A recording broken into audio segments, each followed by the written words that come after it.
오늘은 빌립보서 4장 6절로 7절 말씀에 근거해서 우리는 언제까지 기도해야 하는가 하는 주제로 말씀을 드리려고 합니다. 기도가 무엇입니까? 기도가 뭘까요? 라고 누가 묻는다면 아주 복잡하게 대답할 수도 있고 간단하게 대답할 수도 있습니다. 기도의 깊이를 아는 분들에게는 깊이 있게 대답할 수 있고, 또 기도의 깊이를 모르는 분들에게는 아주 단편적으로 대답할 수도 있습니다. 근데 우리는 기도에 대해서 이야기할 때 깊고도 심오한 대답을 할 수가 있어야 합니다. 기도에 대한 가장 쉬운 대답이 뭡니까? 연약한 인간이 전능하신 하나님께 자신의 소원을 아뢰는 겁니다. 인간은 스스로 감당할 수 없는 한계를 만날 때가 있어요. 내가 뭔가를 해보려고 하는데 안 돼요. 한계점에 도달하죠. 그때 내가 아무것도 할 수 없다는 사실을 깨닫게 되는 그 순간 사람들은 누구에게인가 도움을 청하게 됩니다. 근데 그 도움을 청하는 대상이 사람이 아니라 하나님이라면 그 하나님께 나아가서 내가 지금 이렇게 어렵습니다라고 도움을 청하는 거예요. 이것을 기도라고 합니다. 하나님께서는 때때로 인간이 자신의 연약함을 볼 수 있는 상황을 만들어 가시기도 합니다. 그래서 기도의 가장 기본적인 것은 연약한 인간이 전능하신 하나님께 도움을 요청하는 것이다라고 할 수 있어요.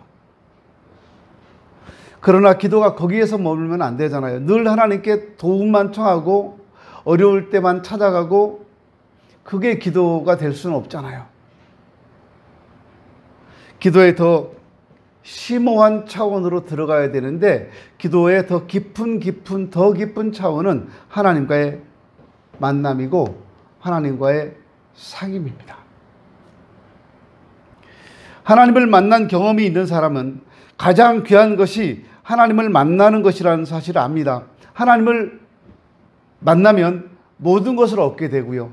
하나님을 잃으면 전부를 잃게 되는 겁니다. 기도의 또 다른 측면은 영적인 호흡이라고 할 수 있는데 우리는 하나님 없이는 살 수가 없도록 만들어져 있어요. 하나님이 그렇게 만들어 놓으셨어요. 그래서 기도는 하나님 앞에서 숨 쉬는 것이고요. 하나님과의 만남이라고 할 수 있습니다. 그러므로 기도자는 기도를 통해서 하나님을 만나게 되고 삶이 변화되게 되는 겁니다. 기도는 하나님 말씀이 우리 안에 거하고 우리가 말씀 안에 거하는 과정이라고 할 수 있어요. 기도를 통해서 우리 인생이 변화가 찾아오거든요. 생각이 바뀌고 관점이 바뀌고요. 그리고 행동이 달라지게 되어 있어요. 가장 좋은 것은 하나님과의 만남이라는 걸 잊지 마십시오.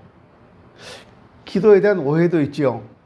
마치 기도가 무슨 도깨비방망이나 요술 램프 같은 그런 신비로운 것이라고만 생각하고 어려울 때만 찾아와서 기도하고 하나님이 뿅 나타나셔서 문제를 해결해 주시고 문제 해결되면 또 하나님과 관계를 딱 끊고 우리 그렇게 생각하면 안 돼요. 우리는 왜 기도해야 될까요? 말씀드렸듯이 하나님과 만나기 위해서 기도해야 되는 거예요. 우리가 누구를 만날 때 이런 경험이 많잖아요. 만나기 싫은 사람이 있어요. 저 사람하고 같이 있기 싫어. 근데 자꾸 나를 찾아와요. 참 힘들죠. 그런가 하면 참 만나고 싶은 사람이 있어요. 만나면 속에서 이야기가 막 나오고 하루 종일 있어도 재미있고 그런 사람이 있잖아요. 하나님과의 만남이 그래야 된다는 거예요. 하나님과의 만남이 계속해서 만날수록 재미있고 즐겁고 신비로운 걸 알아가고 사람들이 모르는 세상을 나는 알아가고 하나님의 계획을 알아가고 그러면서 점점점 하나님께 빠져 들어가야 되잖아요. 그게 기도해야 될 이유잖아요. 예수님은 우리에게 기도의 본을 보여주셨습니다. 예수님은 하루가 시작될 때 새벽녘에 기도하러 가셨어요. 그 기도는요, 하나님과 만나기 위함이었고 오늘 하루를 주님 안에서 보낼 준비를 하기 위한 기도였습니다. 근데 요즘 우리 교회 새벽에 기도 나오시는 분 계신가요? 몇 분이나 계시죠? 오늘 주일인데도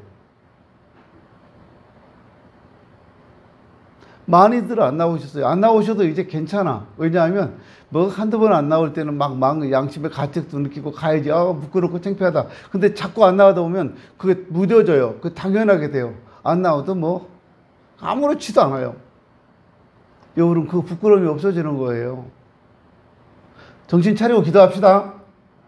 예수님도 새벽에 기도하시고 하루를 시작하셨는데 우리 같은 사람들이 기도 없이 하루를 시작한다면 어떻게 그 하루를 승리할 수 있고 성공할 수 있겠냐 그 말이에요. 부담 가지요. 기도하시라고 하니까. 그래도 기도하고 시작합시다. 목사님 저는요 교회 와서 새벽 예배 안 오는데 집에서 새벽에 기도하고 하루 시작하거든요. 그거 고맙죠.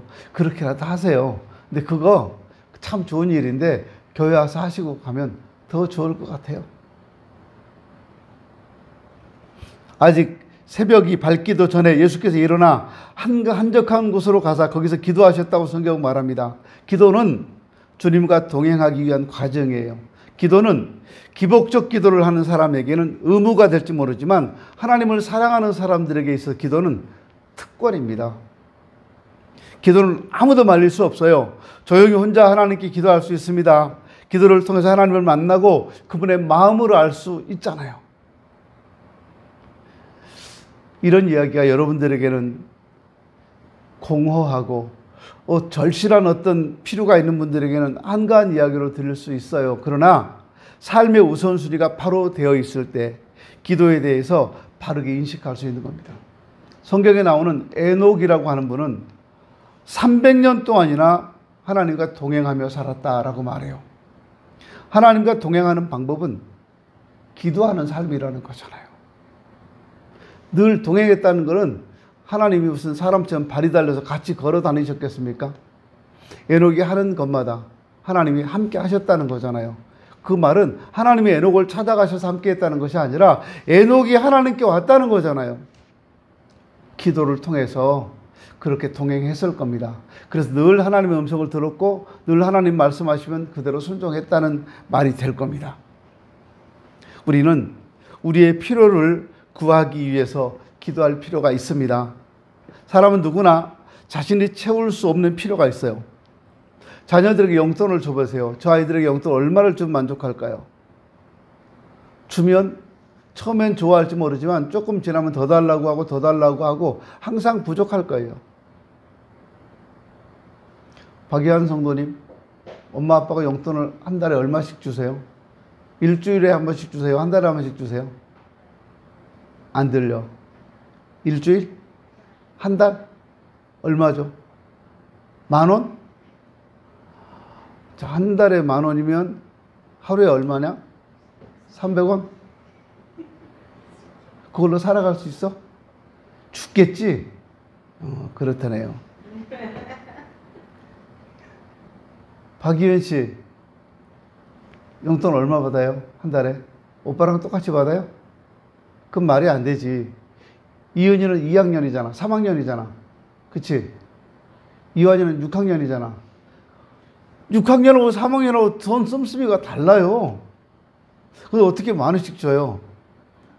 목사님이 돈도 안 주지만 갑자기 이완이한테는 한 달에 50,000원씩 주시고 이은이한테는 30,000원씩 주세요. 그럼 이은이는 싫지. 오빠랑 똑같이 줘야 되는데 왜 난 조금 줘? 그래. 괜찮아? 30,000원 줘도? 똑같이 50,000원 줘야 돼? 30,000원만 줘도 되지.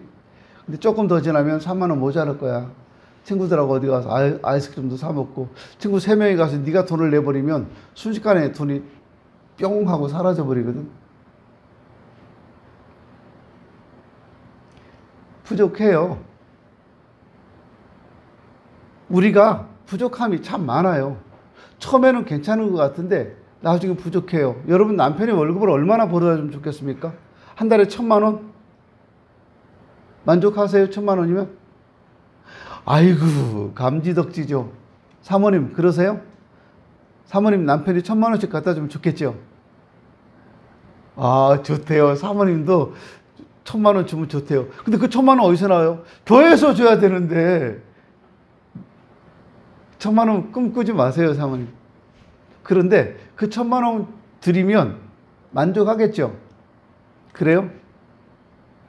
아닐 거예요. 처음에 몇 달은 좋을 거예요. 막 그동안에 사지도 못했던 거 이제 막 살 수도 있고 먹지 못한 거 막 먹게 되고 그럴 수 있어요.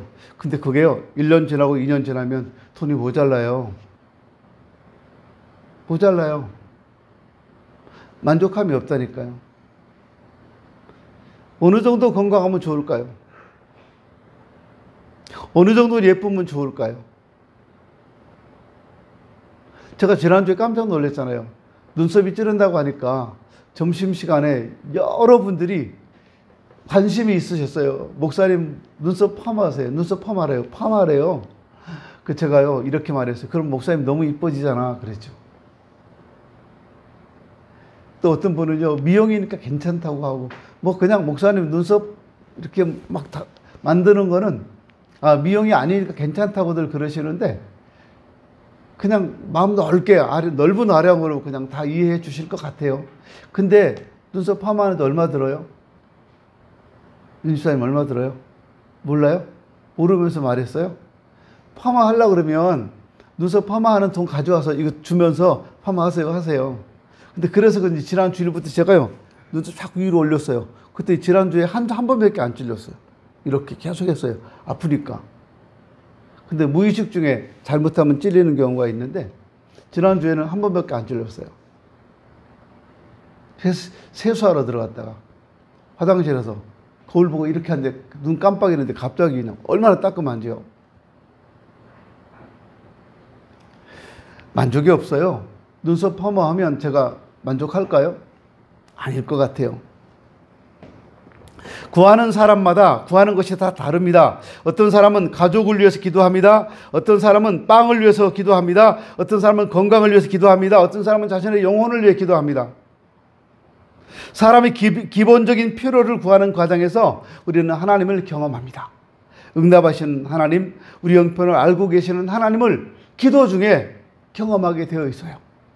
그래서 사람의 결핍은 하나님의 도움을 구하는 계기가 되면 하나님을 만나는 순간이 되는 겁니다. 또 우리가 왜 기도하냐 하면 영적으로 깨어있기 위해서 기도합니다.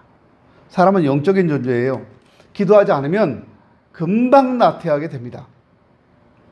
영적인 나태에 빠지면 영적인 감각이 무뎌져요. 그럼 마귀가 우는 사자같이 삼킬 자를 찾아다니는데요. 금방 먹혀요.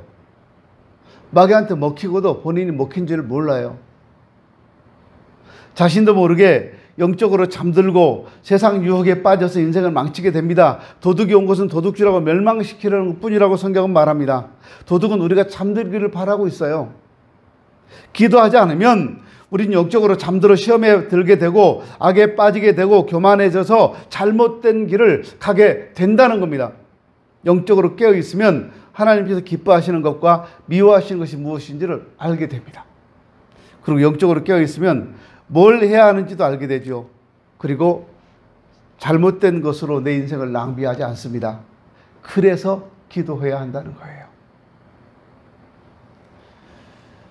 기도자는 자신의 기도가 응답될 것을 기대하면서 기도합니다. 그런데 모든 사람의 기도가 다 응답되는 것은 아닙니다.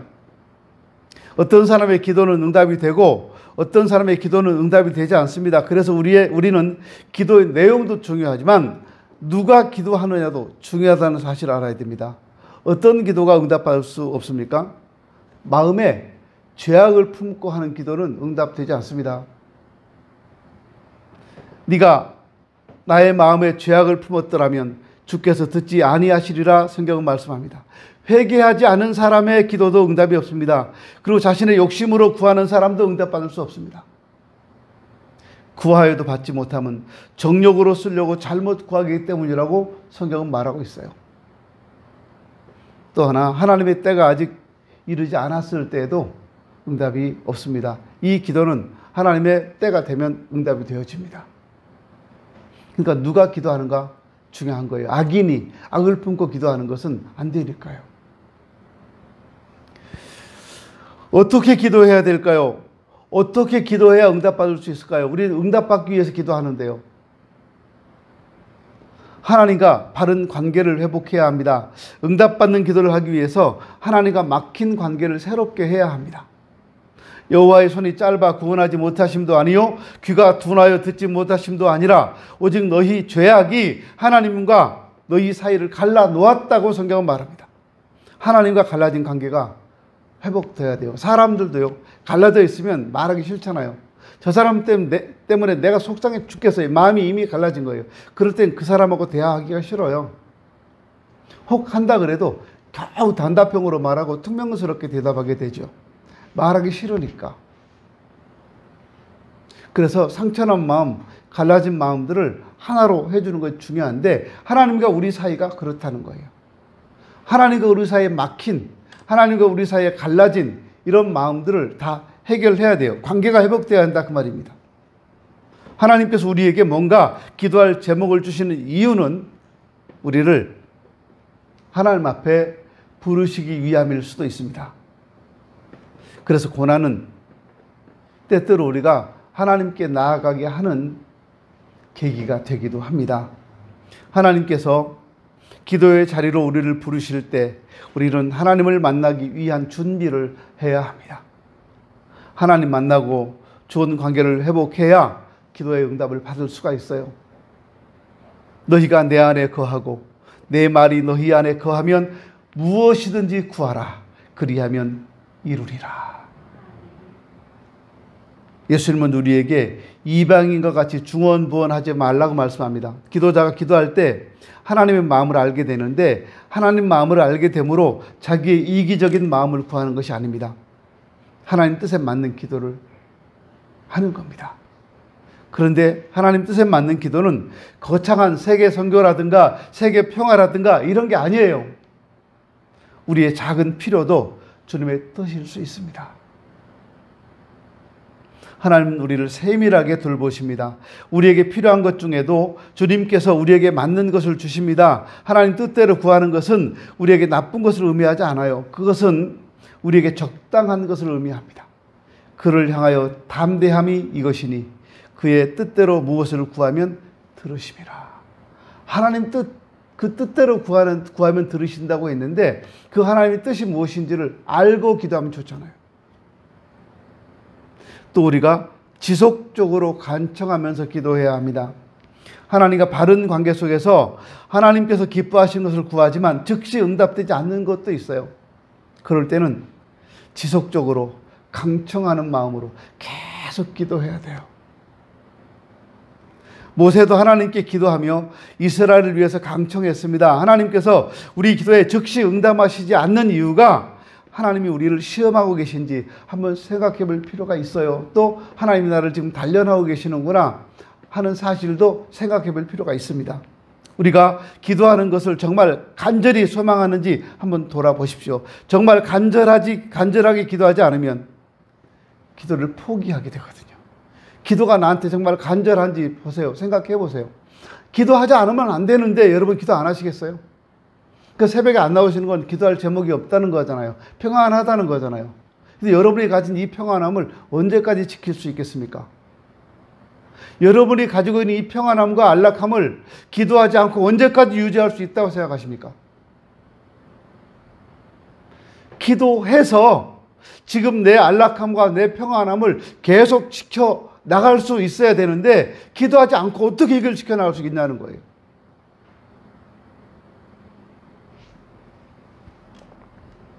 기도하면 하나님이 만나 주십니다. 그러니까 여러분 간절하면 포기하지 않아요. 간절하면 포기하지 않아요. 그러니까 간절한 마음으로 하나님께 기도하십시오. 그 간청함을 인하여 그 요구대로 주리라 성경은 말씀합니다. 하나님은 우리가 정말 원하는지를 보고 계시는 거예요. 건성으로 막 기도하는지 정말 원하는지를 보고 계세요. 근데 이상하게도요. 나를 위해 기도할 때는 막 간절하게 하죠. 다른 사람을 위해서 기도할 때는요. 건성 기도해요. 나라와 민족을 위해서 기도할 때도 건성으로 대충 기도하고 한국 교회를 위해 기도할 때도 건성으로 대충 기도하고 우리 교회를 위해 기도할 때도 대충 기도해요. 간절함이 없어요.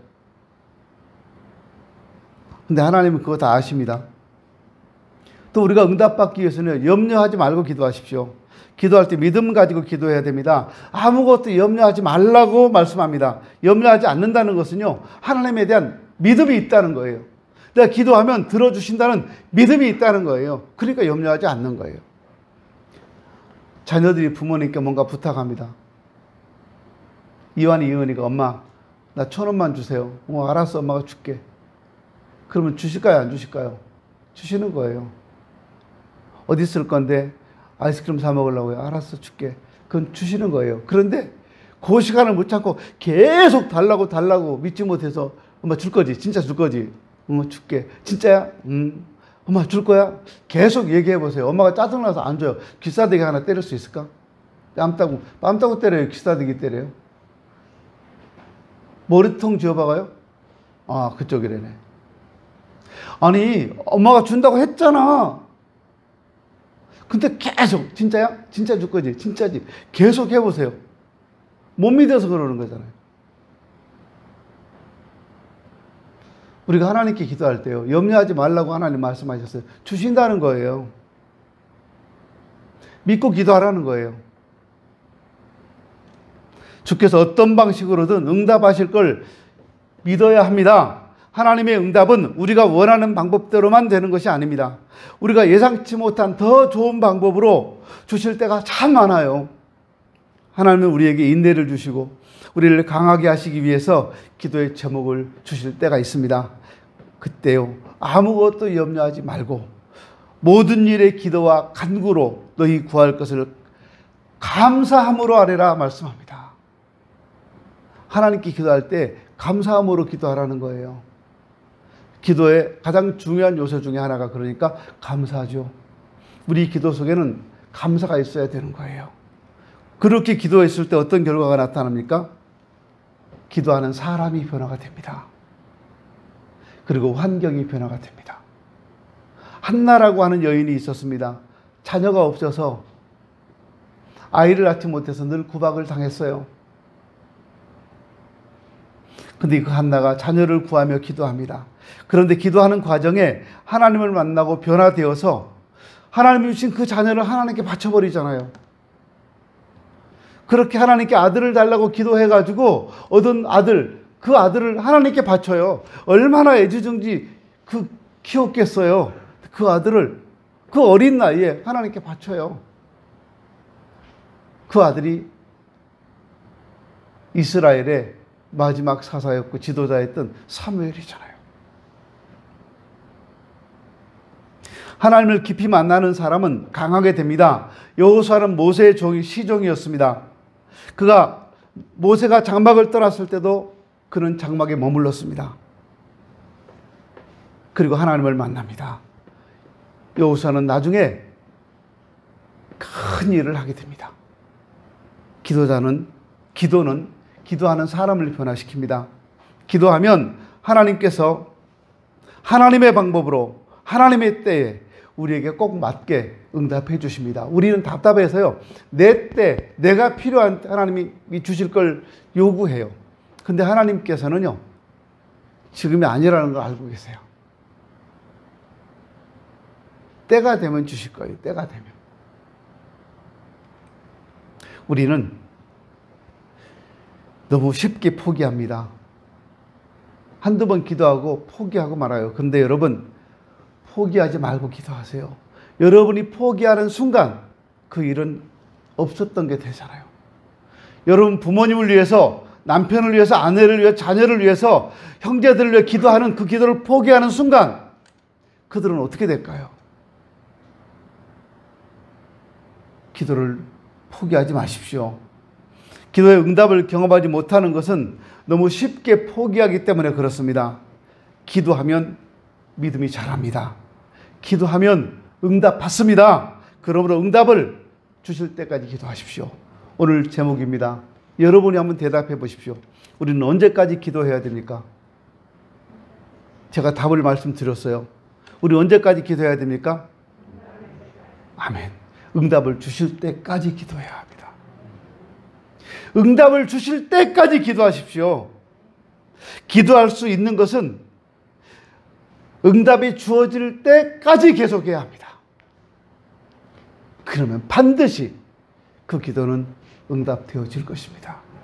잊지 마십시오. 응답되어질 때까지입니다. 응답되어질 때까지 기도합니다.